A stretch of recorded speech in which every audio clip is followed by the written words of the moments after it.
Premièrement, il vous rétablit dans vos droits. Secondement, il va vous venger de vos ennemis. Il a dit à moi la vengeance, à moi la rétribution. Mes amis, n'ayez jamais l'habitude de vous venger. Si quelqu'un vous cause du tort, tikela enzambe. Vous comprenez cela? Amen. Ne vous vengez jamais. Parce que si vous voulez vous venger, Dieu ne pourra plus vous venger. La vengeance, ça c'est un ministère de Dieu. C'est son domaine réservé. Ne vous vengez pas. Premièrement, il vous rétablit dans vos droits. Secondement, il vous venge de vos ennemis. Voyons rapidement la 6e bénédiction. Nous sommes dans Genèse chapitre 30, versets 9 à 11. Non, c'est Genèse chapitre 30, versets 7 à 8 plutôt. 7 à 8. Hein? Ça, c'est la bénédiction Nephtali. Oh, la bénédiction Nephtali. C'est une bonne bénédiction. Genèse 30, versets 7 à 8. Je lis au nom de mon Rédempteur Jésus-Christ. Amen. Bila, servante de Rachel, devait encore enceinte et enfanta un second fils à Jacob. Rachel dit: j'ai lutté divinement contre ma sœur et j'ai vaincu. Et elle l'appela du nom de Nephtali. Amen. Amen. La 6e bénédiction, c'est la bénédiction Nephtali. Nephtali signifie la lutte. Oh, quelle bénédiction, mon Dieu. J'ai lutté divinement contre ma soeur. Cela veut dire que je n'ai pas lutté d'une manière physique. Ma lutte n'a pas été charnelle. C'est pourquoi il dit j'ai lutté divinement contre ma soeur. Et j'ai vaincu. Dans Nephtali, nous voyons des choses. Premièrement, le combat. Secondement, la victoire. Donc la bénédiction Nephtali, c'est une bénédiction qui nous arrive par le combat. Mais nous finissons toujours par vaincre ces combats. Est-ce que je me fais comprendre? Il y a des bénédictions que Dieu ne peut nous accorder qu'au moyen de combat, que dans de tribulations, qu'au milieu des adversités. Vous savez, en lisant ma Bible, j'ai trouvé que Dieu a élevé beaucoup d'hommes au milieu des tribulations. Je vois Joseph. Dieu ne l'a pas élevé comme peut-être il pouvait s'y attendre. Dieu lui a promis l'élévation, mais il ne savait pas comment cela devait se faire. Mais voilà le chemin, la voie que Dieu a utilisée. Le monsieur va se retrouver en prison en Égypte.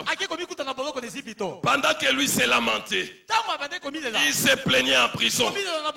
Il ne savait pas que c'était dans cette lutte que Dieu allait lui accorder la victoire. Et plus tard, cet homme sera élevé en Égypte. Alléluia. Shadrach, Meshach, Abednego, pour être élevé dans l'empire babylonien par le roi Nebuchadnezzar.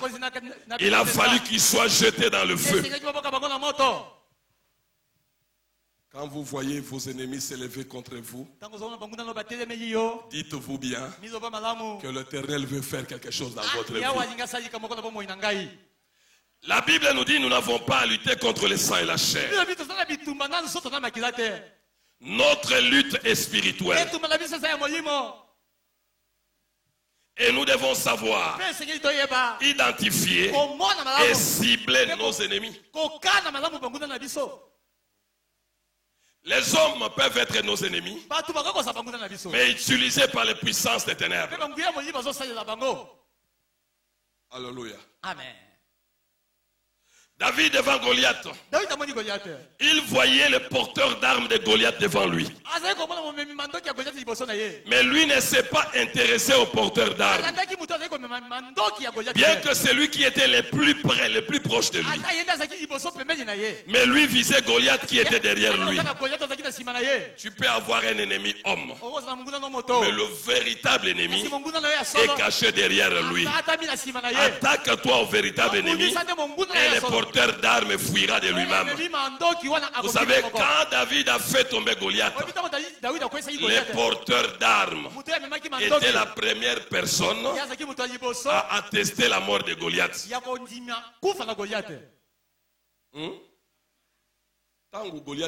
Est-ce qu'il y a qui a le maître à quoi non. Tu peux avoir affaire à un sorcier, tu peux avoir affaire à un magicien, quelqu'un qui est animé de mauvaise foi, qui cherche à te nuire. Mais tu dois savoir, ton véritable ennemi, c'est celui qui est caché derrière lui. Lui n'est qu'un porteur d'armes. Je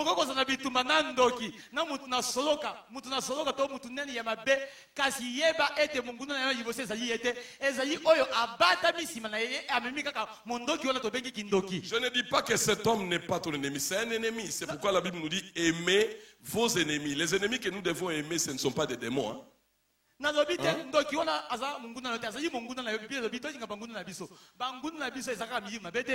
J'ai lutté divinement contre ma soeur. Ce combat est spirituel. Si nous voulons nous maintenir dans la vie chrétienne, si nous voulons arracher quelques bénédictions des entrailles d'Abraham, nous devons nous maintenir dans le combat. Oh, j'aime ce que cette femme dit. J'ai divinement lutté contre ma soeur. Vous savez, vous pouvez lutter contre les hommes. Vous avez des gens qui vous entourent. Léa, c'était la sœur de Rachel. Tu peux avoir des ennemis au sein de ta propre famille. Tu peux avoir des ennemis dans ton quartier. Tu peux avoir des ennemis parmi tes amis. Un ennemi qu'on ignore est plus dangereux qu'un ennemi qu'on connaît. Mais cette femme était éveillée. Elle dit j'ai lutté divinement contre ma soeur. Mais pourquoi est-ce qu'elle dit qu'elle a lutté contre sa soeur? Parce que toutes les deux s'est disputé l'affection de l'époux. Vous savez le monde dans lequel nous sommes, c'est un monde de compétition. Il y a des choses dont nous nous disputons. Vous cherchez la promotion au service, vos collègues aussi en cherchent. Vous cherchez à distinguer à l'université, vos collègues aussi cherchent la distinction. Vous cherchez l'élévation, les autres aussi cherchent l'élévation. C'est la compétition. Mais pour se rendre compétitif, il faut s'armer de la pensée du combat et se livrer dans le combat. Et le vrai combat s'opère dans la prière. Il y a des gens très faibles dans la prière. Ils ne peuvent même pas vous faire 2 minutes dans la prière. Et il fait toujours qu'on prie pour eux. Ici, personne ne priera pour toi. Toi-même, tu dois aller dans le champ de bataille. Toi-même, tu dois aller au front et affronter ton ennemi, arracher ta victoire. C'est cela même la maturité spirituelle. Il ne faut pas qu'on puisse chaque jour prier pour toi, mais il faut que tu arrives aussi au niveau de prier pour toi-même et de voir la victoire t'accompagner. Ça, c'est la 6e bénédiction. 7e bénédiction, c'est la bénédiction Aser. Genèse 30, versets 12 à 13. Zilpa, servante de Léa. Non, qu'est-ce que je dis là? C'est 7e bénédiction, n'est-ce pas? Chapitre 30, versets 9 à 11. 9 à 11. Bénédiction Gad, c'est pas Aser, bénédiction Gad. Léa, voyant qu'elle avait cessé d'enfanter, prit Zilpa, sa servante, et la donna pour femme à Jacob. Zilpa, servante de Léa, enfanta un fils à Jacob. Léa dit, quel bonheur! Et elle l'appela du nom de Gad. La bénédiction Gad, c'est la bénédiction bonheur. Gad signifie simplement le bonheur. Ici, la grâce change de camp. Bila était la servante de Rachel. Elle a enfanté pour Rachel deux fils, Dan et Nephtali. Maintenant Léa, qui avait déjà enfanté 4 fils et qui ne savait plus enfanter, qu'est-ce qu'elle va faire? Elle va prendre aussi sa servante et donner à son époux Jacob pour que Jacob puisse faire des enfants avec elle. Le premier fils de Zilpa, c'était Gad. Gad signifie le bonheur. J'aimerais associer cela rapidement avec la 8e bénédiction. 8e bénédiction, c'est Aser. Aser, c'est dans Genèse, chapitre 30, verset 12 à 13. Je vais lire cela pour expliquer le 2 directement. 12 à 13. Zilpa, servante de Léa, enfanta un second fils à Jacob. Léa dit que je suis heureuse, car les filles me diront heureuse. Et elle appela du nom d'Aser. Amen. Amen. Gad. C'est 40e bénédiction. 40e bénédiction. 7e bénédiction. C'est le bonheur. Qui n'a pas besoin de bonheur dans sa vie? Nous aspirons tous au bonheur. Alléluia. Nous aspirons tous au bonheur. Mais pour que nous puissions puiser le bonheur dans les entrailles d'Abraham, parce que bonheur est traduit encore ici par fortune. Est-ce que je me fais comprendre? Gad, c'est le bonheur. Gad, c'est la fortune. Pour que nous puissions puiser le bonheur dans les entrailles d'Abraham, il y a 2 choses à faire. Premièrement, l'Éternel doit être notre berger. Psaume chapitre 23, verset 1 et verset 6. Oh, David dit, l'Éternel est mon berger. Je ne manquerai de rien. Est-ce que je me fais comprendre? Je ne manquerai de rien. Et au verset 6, il dit, oui, le bonheur et la grâce m'accompagneront tous les jours de ma vie. Pas seulement pendant 2 jours, pas seulement pendant 3 jours, mais pendant tous les jours de ma vie. Je serai comme une locomotive. Le bonheur et la grâce seront comme des wagons qui seront attachés à moi. Ces choses m'accompagneront. Mais pour que le bonheur et la grâce t'accompagnent, il faut premièrement que l'Éternel soit ton berger. Je sais que la grâce t'accompagne. La grâce t'accompagne parce que tu as été sauvé par la grâce. Est-ce que je me fais comprendre? Tu es le produit de la grâce. Mais laisse qu'à la grâce s'attache aussi le bonheur. Tu dois expérimenter la grâce. Tu dois expérimenter aussi le bonheur. Il y a ceux qui sont accompagnés simplement par la grâce. Mais laisse que le bonheur et la grâce puissent t'accompagner.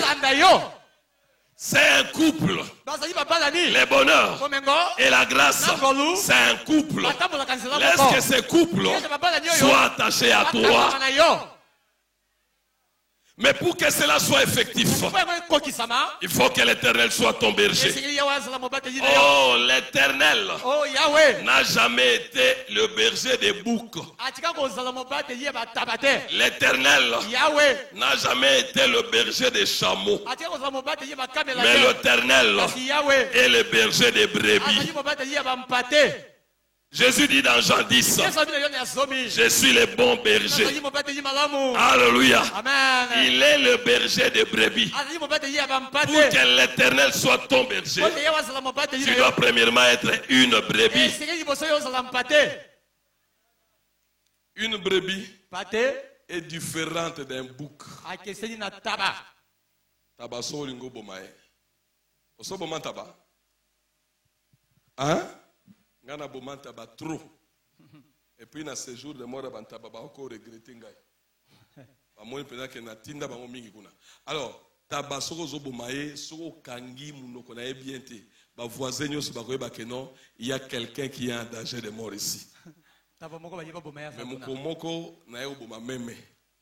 Alors là, je me suis rendu compte que Jésus avait raison. Et salingana somo, niamozo bomozo katakingo, azo bougete, azo talayoboui. C'est vrai quand l'Écriture dit, il a été amené comme une brebis qu'on amène à la boucherie. Et salingana somo, na yoki somo, zo kata nyama kingo boy, atiki mutu na yeboy. Azo gangate, azo lelate, azo bougete na ngemoko yakubuna liwa amitiki. C'est ça une brebis. Hein? Une brebis. Jésus a dit bah robeta on a l'état mamoko ça nini? Hein? Hein? Amène les brebis. Yo so ba simbi yo boy. Ezaloko ba cheo diki yakanda. Ozo sakana ngai e yo nani oza brebis toza individu. L'Éternel est mon berger. Je ne manquerai de rien. Pour dire je ne manquerai de rien, il faut d'abord que l'Éternel soit ton berger. Premièrement, l'Éternel doit être ton berger. Deuxièmement, pour que la bénédiction garde s'établisse dans ta vie, que tu vois le bonheur, tu dois apprendre à donner. Actes des apôtres, chapitre 20, verset 35, nous dit, il y a plus de quoi? Donc je veux dire, il y a plus de garde, parce que le bonheur, c'est garde, n'est-ce pas?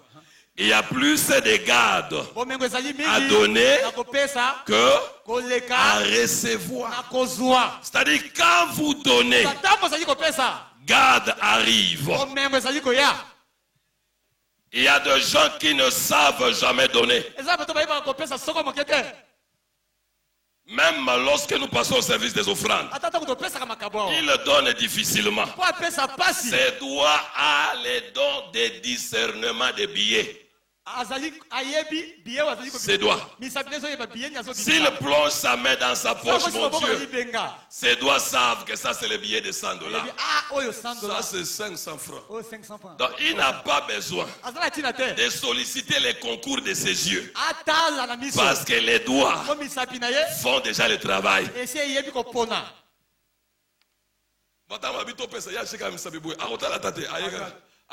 C'est très sûr. Un don qui fonctionne très bien. $100 à l'époque nouveau Zaïre. Non, nouveau Zaïre. Ce qu'on a c'est vraiment mon don va bien fonctionner à Simbi. Abi $, Théo nouveau Zaïre. Aïe bien, ayatik. Qu'il te sili, bonjour frère, comment ça va? Ça fait longtemps. Mais ndeko ba mo batu bazo kende, ya tikala fandanga la kitsa kende gete.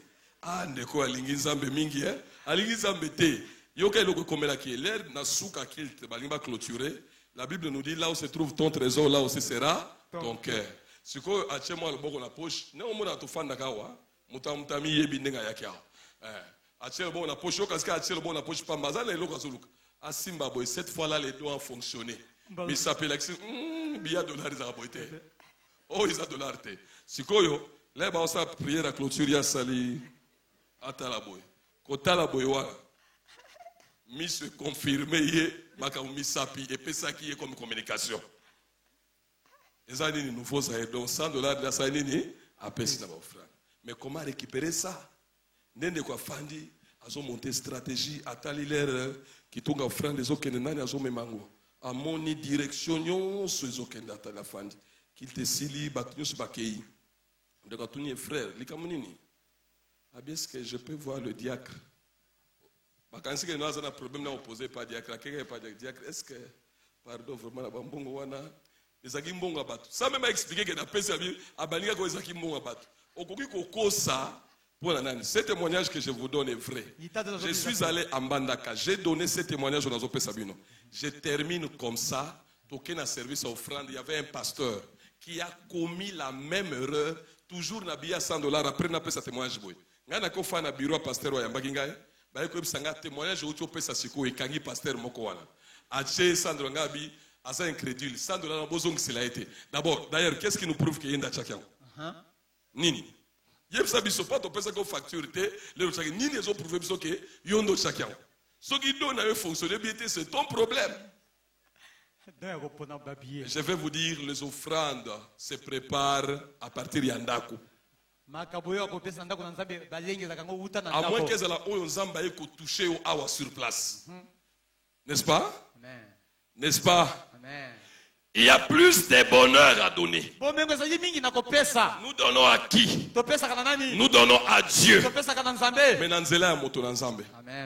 Nous donnons aussi à qui? Nous donnons à nos frères et sœurs. Parce qu'ils font partie de la famille d'Abraham. Alléluia. Amen. Il y a de bonheur à donner. Il faut donner pour comprendre ce bonheur. Bénédiction Aser. C'est la 8e bénédiction. Quand Aser est venu au monde, oh, Léa va dire que je suis heureuse. Les jeunes filles me diront heureuse. Aser veut dire heureux. C'est lui qui est heureux. Alléluia. Amen. Mais qu'est-ce qui nous amène à cette bénédiction Aser? Je vais vous donner quelques éléments. Vous savez que pour que Aser arrive, il a fallu que Léa donne sa servante à Zilpa, à Jacob. Premièrement, il y a le donner. Qu'est-ce que nous donnons? Nous donnons nos services à Dieu.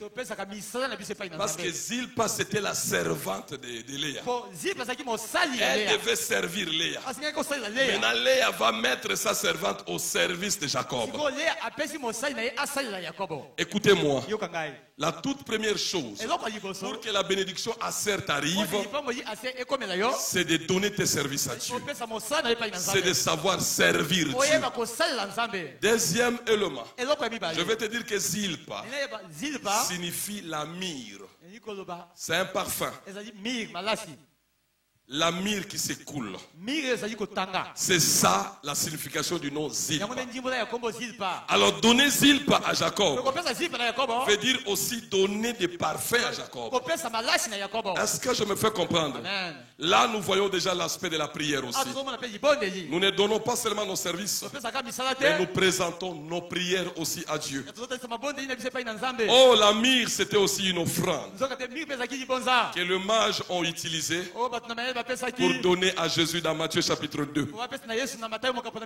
Là, premièrement, vous servez Dieu. Deuxièmement, vous priez Dieu. Troisièmement, vous offrez à Dieu. Notre façon d'offrir à Dieu doit grandir. Plus ta connaissance de Dieu augmente, plus ta façon de donner à Dieu doit aussi augmenter. Vous savez, la femme samaritaine a refusé de donner de l'eau à boire à Jésus simplement parce qu'elle ne connaissait pas Jésus. Qu'est-ce qu'elle dit? Comment toi qui es juif, tu me demandes à moi, une femme samaritaine, de l'eau à boire? Elle a refusé de l'eau au Seigneur parce qu'elle ne connaissait pas le Seigneur. Mais quand elle a connu le Seigneur, elle a compris que le Seigneur était le Messie. Elle a déposé sa criche au pied du Seigneur pour aller appeler les gens dans la ville, sans même s'inquiéter que le Seigneur allait boire toute eau qui était dans la criche. Elle a dit, maintenant que je te connais, je mets tout à ta disposition. Mais là, parce que maintenant je te connais. Vous savez, on peut mesurer les niveaux de la connaissance d'une église par sa façon de donner à Dieu. La Bible dit, amassez-vous des trésors dans le ciel. Parce que là où se trouve ton trésor, là aussi sera ton cœur. Si ton cœur est au ciel, tu enverras aussi tes trésors au ciel. Et le moyen d'envoyer tes trésors au ciel, c'est d'offrir à Dieu. Laissez-moi aborder la 9e bénédiction rapidement. Bénédiction Issachar. Genèse 30. Versets 16 à 19. Je vais juste lire ici le verset 17 à 19. Dieu exauça Léa qui devint enceinte et enfanta un 5e fils à Jacob. Léa dit, Dieu m'a donné mon salaire parce que j'ai donné ma servante à mon mari. Et elle appela du nom d'Issachar. Issachar signifie salaire. Alléluia. Amen. Dans les entrailles d'Abraham, il y a 12 grandes bénédictions. La 9e bénédiction, c'est la bénédiction Issachar. C'est la bénédiction salaire. Le salaire, c'est un mérite. Les salaires, ce n'est pas un don. Ce n'est pas une faveur. Mais c'est un mérite. Et le salaire, c'est la conséquence normal du travail. Pour avoir droit à un salaire, il faut avoir travaillé d'abord. Alors ici Léa dit, parce que j'ai donné ma servante à mon mari, Dieu m'a donné mon salaire. Je peux parler de des salaires qui concernent des services. Il y a premièrement le travail profane, le travail que nous faisons sur la terre. Ce travail que nous faisons pour avoir le pain. À ce travail est attaché le pain quotidien. Alléluia. Amen. Jésus d'ailleurs dans Jean chapitre 6, verset 27, il parle de ces deux travaux. Premièrement, le travail profane. Mais deuxièmement, le travail spirituel, l'œuvre de Dieu.